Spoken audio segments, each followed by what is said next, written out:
তো বন্ধুরা এই যে কোডটা আপনারা স্ক্রিনে দেখতে পাচ্ছেন, এই কোডটা কিন্তু কারোর ফোনে ডায়াল করলে কিন্তু তার ফোন কিন্তু আপনার ফোনে থেকে চলে আসবে।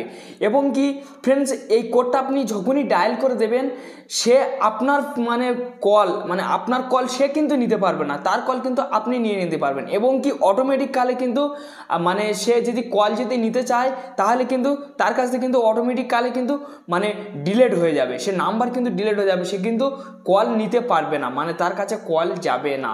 তো ফ্রেন্ডস, এটা একটা সেটিংসের মাধ্যমে করা যায়, এবং কি কোডের মাধ্যমে করা যায়। তো ফ্রেন্ডস, আমি আপনাদেরকে কোডটা আপনাদেরকে দেখিয়ে দেবো। তো আপনারা কি করবেন, আপনারা আপনাদের ফোনের যে সেটিংস আছে, যে এই যে 3 লাইন দেখতে পাচ্ছেন, 3 লাইনের উপরে চলে যাবেন। যাওয়ার পরে তো এই সেটিংসে ক্লিক করবেন। ক্লিক করার পর তো ফ্রেন্ডস এই যে কল অ্যাকশন দেখতে পাচ্ছেন, কল অ্যাকশনসের উপরে ক্লিক করবেন। ক্লিক করার পর এখানে আপনাদেরকে সিম শো করবে, সেই সিমের উপরে আপনার ক্লিক করে দেখবেন যে কোনো ব্যক্তি আপনার নাম্বার রেখেছে কি না। তো ফ্রেন্ডস, এবার চলুন মূল আপনাদেরকে সেই সেটিংসটা দেখাই, সেই কোডটা দেখাই, যে কোডের মাধ্যম থেকে আপনি করতে চান। তো এরকমই আপনারা আপনারা কী করবেন, আপনারা এখানে $# দেবেন, তারপর 00 দেবেন, 2 দেবেন, ফের হ্যাশ দেবেন। দিয়ে দেওয়ার পর এই কলিংয়ে আপনারা ক্লিক করবেন। ক্লিক করার পর আপনারা সিমে সেটিংস করে দেবেন, যে সিমটাতে আপনারা ক্লিক করতে চান।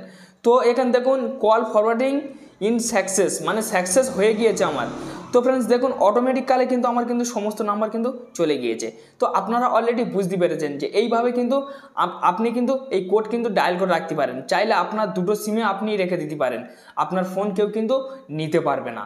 বা সেই ব্যক্তি যে কোনো কোড যদি ডায়াল করে দেয়, আপনার ফোনে যদি ডায়াল করে দেয়, আপনার ফোনটা যদি চেয়ে নেয় যে দাদা আপনার ফোনটা দিন, কি আপনার ফোনটা দিন, যদি আপনার ফোনের কোনো কল সেই ব্যক্তি যদি শুনতে চায়, যদি আপনার ফোনটা হাতে নেয়, তখনই কিন্তু ওই ব্যক্তি যদি কোনো কোড যদি ডায়াল করে দিয়ে চলে যায়, সাথে সাথে কিন্তু এই কোডের মাধ্যম থেকে কিন্তু রিমুভ হয়ে যাবে তার কাছে, কিন্তু আর কিন্তু কলটা আপনার কলটা গিয়ে কিন্তু পৌঁছাবে না, সে কিন্তু বুঝতে পারবে না, সে মনে করবে কী ব্যাপার হলো, কল আসছে না কেন, এইরকমই। তো যাই হোক ফ্রেন্ডস, একটি ছোট ভিডিও ছিল, যদি ভালো লেগে থাকে তো অবশ্যই একটা লাইক দেবেন, আর চ্যানেলটি নতুন সরাসরি সাবস্ক্রাইব করে চ্যানেলটির সঙ্গেই থাকবেন। আর বন্ধুরা না জেনে থাকলে অবশ্যই বন্ধুদের কাছে শেয়ার করে দিন, অবশ্যই একটা লাইক দিয়ে যাবেন। তো ভালো থাকুন, সুস্থ থাকুন এই চ্যালেঞ্জের সঙ্গে।